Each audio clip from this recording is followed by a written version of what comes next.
зат есім noun. Бізде жекеше және көпше түрде қалай ажыратамыз осы зат есімдерді? Ең бірінші s жалғанатын түрі өте көп кездеседі. Мысалы, a boat қайық, бір қайық, boats қайықтар. Бұл жерде s әрпі жалғанады көпше түрде.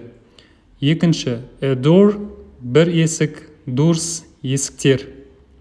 Бұл көп кездесетін зат есімнің көпше түрі. Екінші, егер зат есімнің жекеше түрінде сөздің соңында s, z, x, ch, sh әріптермен аяқталатын болса, ол кезде көпше түрінде осындай екі es деген екі әріп жалғанады. Мысалы, a box бір қорап, x пен аяқталып тұр, boxes es жалғанады осы. Немесе a watch сағат, қол сағат, ch пен аяқталып тұр, көпше түрде watches болып кетеді. Осыған мән берулеріңіз керек. Үшінші, егер жекеше түрде i әріпімен аяқталатын болса, мысалы a city қала i әріпімен аяқталып тұр, көпше түрде осындай үш әріп қосылады, және де i әріпі түсіп қалады. Соны көп оқушылар бізде шатастырып жатады.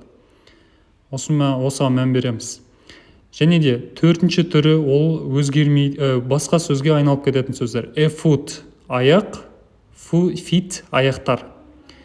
Екінші, a person адам, бір адам, people адамдар. Кейбір оқушылар people деген сөзге s жалғап қояды, ол қате. S жалғанбайды peopleға. Себебі көпше түрде. Бесінші түрі ол өзгермейтін зат есімдер көпше түрде. A sheep қой, sheep қойлар. Fish балық, артикль қойылмайды, себебі fish саналмайтын зат есім. Fish балықтар. Бұл енді сөйлемнің маңыздылығына байланысты өзгерістерге ұшырайды. Яғни осындай 5 түрі бар.